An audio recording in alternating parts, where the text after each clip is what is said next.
বাংলার এক সময় গ্রামাঞ্চলে রঘু ডাকাতের নাম শুনলেই লোকের গা কাঁপত। কিন্তু কে ছিল এই রঘু ডাকাত?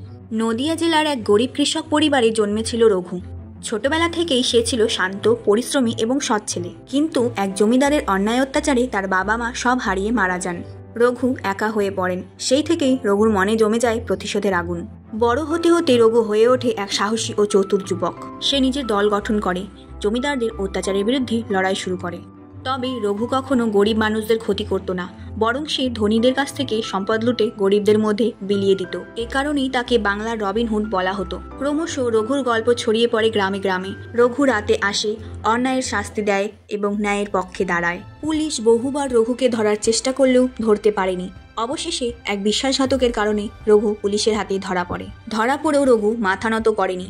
তবে রঘু মৃত্যুর আগে একটি কথা বলেছিল, আমি ডাকাত নই, আমি ন্যায়ের সৈনিক।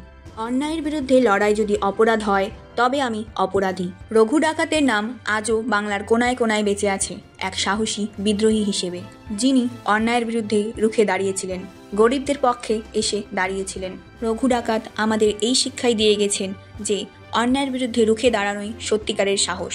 বন্ধুরা, তোমাদের এই রঘু ডাকাতের ছোট্ট ঐতিহাসিক গল্পটি কেমন লাগলো অবশ্যই জানিও।